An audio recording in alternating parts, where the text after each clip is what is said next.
Ladies and gentlemen, welcome back to another SLG Meetup. Your host Alvaro to bring you another exciting and successful guest. And I'm thrilled because today we're going to have a good friend of ours. His name is Ginger Grace, and she is a superstar when it comes to the interior design and business development in the luxury residential space.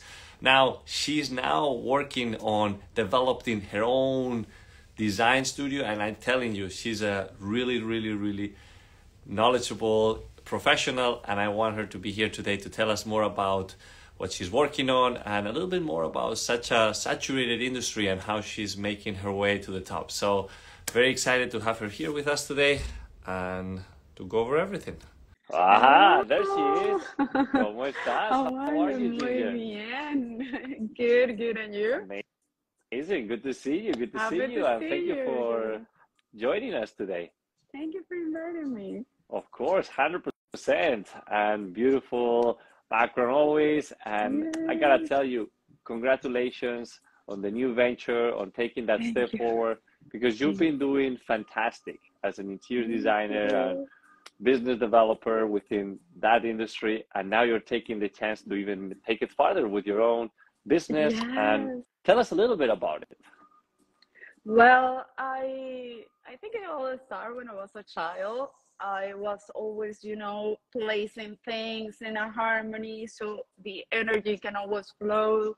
And I noticed that every time that I put something in the right place, all the environment improved, the attitude of the people, everything was more pleasant.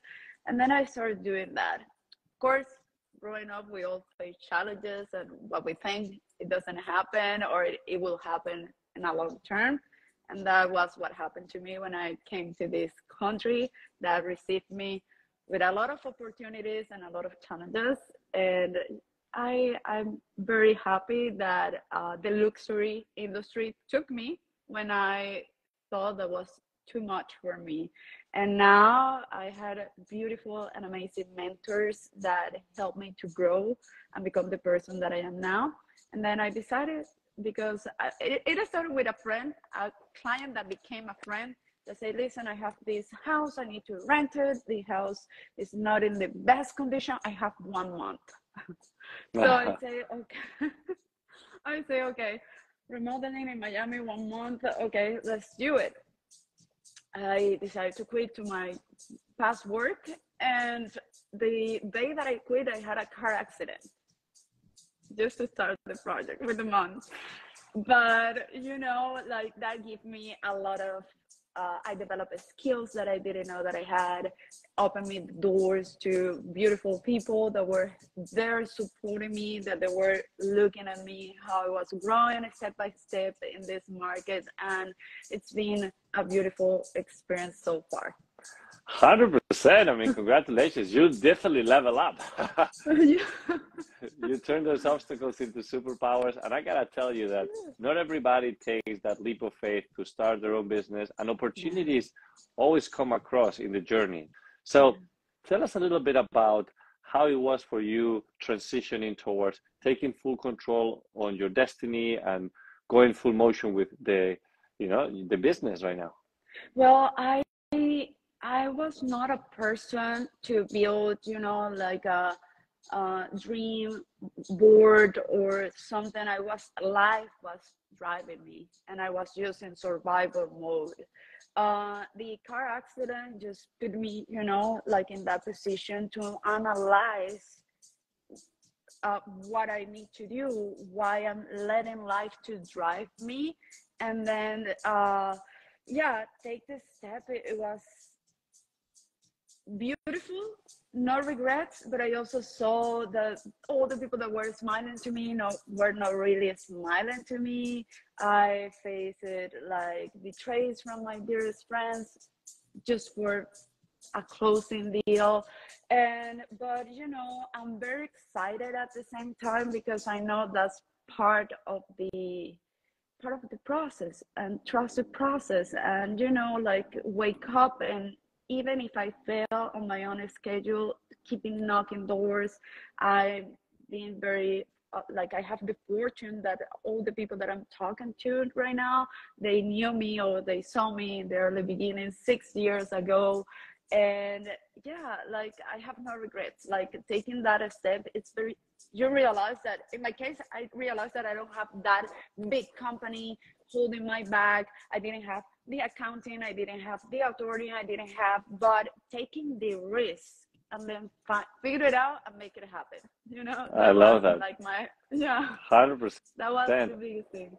I want to touch base on a few things that you mentioned, which I find them very important. So first of all, finding that passion, right? Because you're doing something that since you were a kid, you've been passionate about. And it's very difficult to find that as a young kid. And then you've been developing over the years. But also what you said is that in order for you to take that next step, finding the right mentors, right? And then bringing the right energy into the spaces. So let's break that down and let's go with first the spaces, because I love the concept of bringing the right energy into the spaces and really the passion of making people feel positive and fulfilled through the homes. So tell us a little bit about the process and how you really find the angle on making that happen. Well, I like a lot to focus on functionality because I'm a strong believer when you place something, like let's say a sofa, that sofa will keep memories. If you place it in the right position and on the TV facing the rest of the house, it will create communications. And everything is easier when you have the like a good structure to communicate, and you can do it by gestures, you can do it verbally, but you can also do it with the items that are in your house. So I always start with the client. I walk, I'm very into detail of where is the lighting pointing, what do you do for dailies, is this sofa you want it for the look, this is what it's going to be, do you want it for like to work, this is the best option that I can tell you.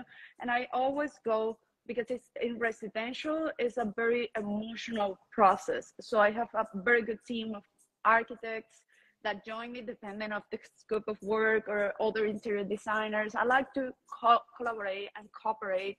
I'm very open to receive any advice, but sitting with the client, making easier their daily activities and integrating them as a family. I like to build memories, beautiful memories, and honor the investment of my clients. So I always go for functionality, and then we go for shapes and textures. That is the fun part. I love that. No, 100%. That's so important. And you mentioned that in order to speed up the process and feel a little bit more prepared when taking that leap of faith of starting your own business after working with many successful businesses and doing all the project management and business development. Tell me a little bit about the importance of the mentorship, because you said you've had some mentors that have helped you. Yes, I will say I never really pay attention to the value of a mentor, because I had mentors that taught me through experiences that were character development. Or, those mentors that they dissolve you and then you have to build yourself from nothing. But then I had the beautiful experience of having these mentors. One told me, Ginger, success is not doing 100 things one time, is doing the same thing 1,000 times. So that is stick in my brain, and that's something that I use when I don't want to do anything else, when I'm feeling weak.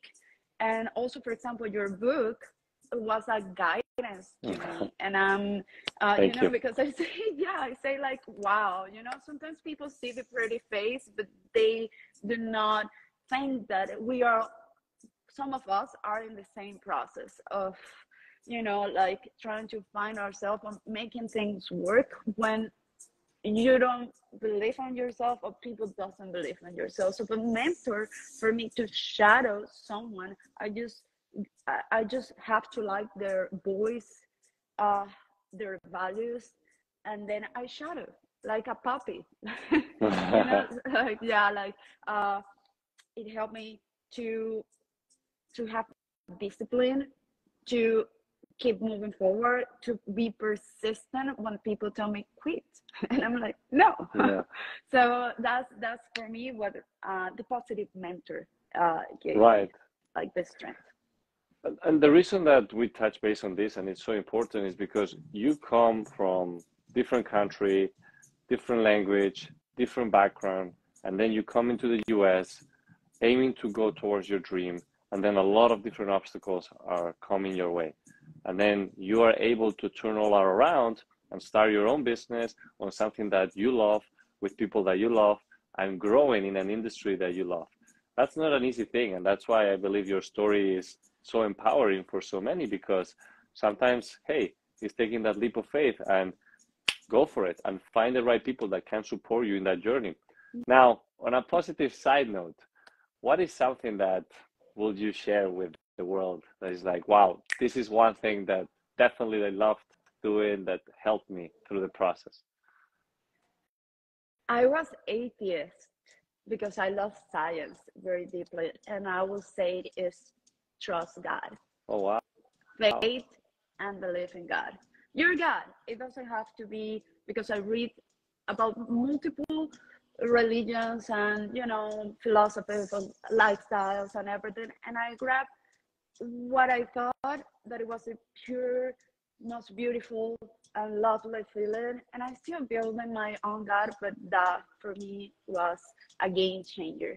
I found strength, I found faith, I found grace, gratitude. Like it was, there were elements that I couldn't find anywhere else that I found with that, for sure, like 100%. Wow, that's deep and that's very powerful. Thank you for sharing that. Amazing. So, look, we always ask the same question, and I would love to know your answer. The word luxury, what does it really mean to you? For me, luxury is the extra we all want, we all desire. Ah, the extra. I like The that. extra.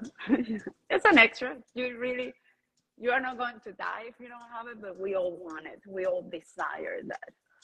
The extra. Anyway. I like that. I like that. You know, it's we actually posted recently about the 200th episodes that we have and all the answers of the people. Never heard that one. Extra. I like that. You know, that extra. It's very good. So, look, I just want to wrap this up by saying that, first of all, you're amazing and we're here to support you. Everybody that is tuning in, listening, watching, please follow Ginger, follow her through the journey, because she's a very successful professional, but at the same time, an amazing human being. I'm deeply grateful for our friendship, and we're here to support you in any case and however we want. But to wrap it up, Ginger, tell us, out of everything that you're doing, what is something that makes you smile in the morning? You know, I had a few opportunities that were bigger than my dream that are happening right now. It takes a lot of energy, effort, commitment, perseverance, you know, like taking back your power. But it's wholesales. We were luxury high rise and wholesale for hospitality. So that is taking it gives it's like a roller coaster, but I'm very grateful, and and I'm more humble to see how I'm manifesting that. And you have to knock the door, you have to make mistakes, you have to lose in order to win. So that is, and watch like a client that just, Ginger, I have this, because I like to honor their investment. That's for me my first thing. So watching a smile, having that eureka moment when they are happy with that design, and I'm like, wow, you know. That's awesome. That's I love that. I love that. And it is true, right? Like you're making a positive impact on someone's life. You're being grateful for what you have and for what you're aiming for. So very beautiful. Well said. Please, as I said before, everybody follow Ginger. Well, thank you so much. Can't wait to see you in Miami, and keep on kicking ass, because you're definitely doing it. So best of luck, and we'll see each other very soon. Thank you for everybody watching this.